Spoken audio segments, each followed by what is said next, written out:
Hello everyone, it's me again, Burntam, JW TV, panibagong araw at panibagong vlog tayo mga ka-DIY. Sa araw na to, sa gabi na pala to, overtime tayo, kasama natin si Boss Roy. Gumagawa ng Toyota Corolla Altis natin. Ayan, ang ginagawa namin ngayon, nagpapalit tayo ng repair kit o brake master cap. Yun o, doon sa may ano natin kasi tumatagas po siya mga ka-DIY. Ayan, tinanggal natin dito. Ha? Oh. Yung ginagawa natin, try natin nagawa ng paraan. Pang ilalim pa lang, hindi pa sa ano, sa cap. Yung ginagawa natin, may tagas kasi yan, may ibabaw, tatanggalin lang natin yan. Ibabaw lang naman kasi nagawa na natin yan dati. Wala namang tagas doon sa may diaphragm. Diaphragm man ngayon, ito dito talaga.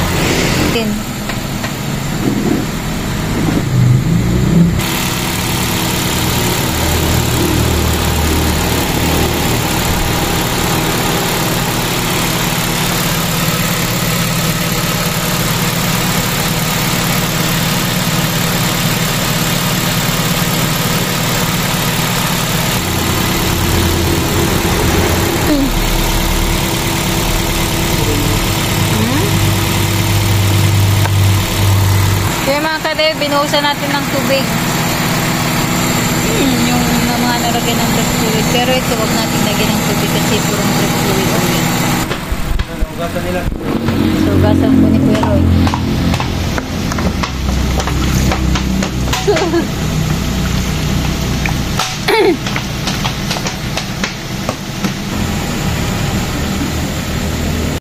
Bukod sa lagyan natin ng tiplon, lagyan din ng gasket.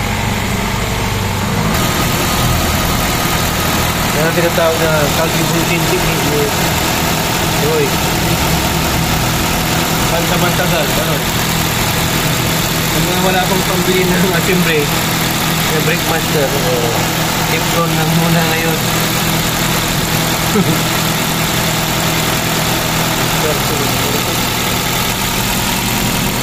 Discarding pinilitan.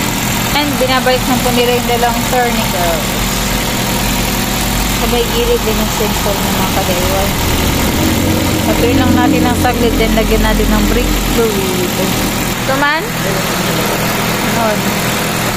Ito po, lalagyan na natin ng brake fluid mga ka-DIY. Para matesting.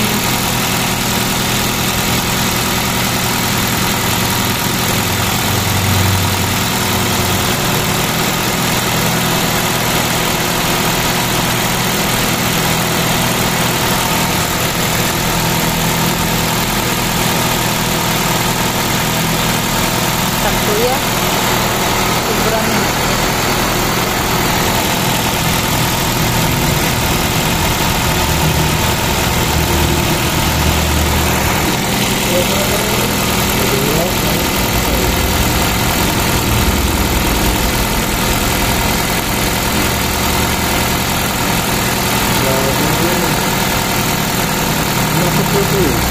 tatabi.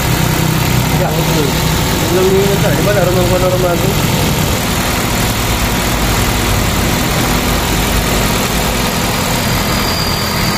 That's it, pansit. Sila boss. So yun, tapos na ni Pare-Roy na nagawa ng remedyo to.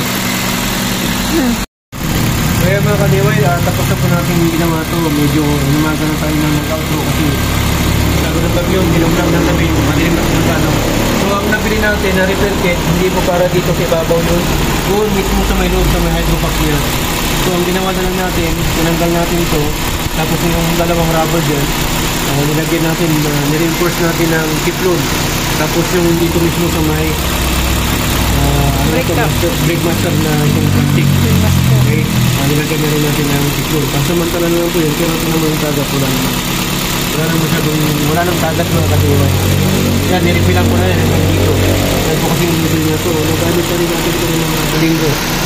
Wala naman po siyang tumatagas. Okay?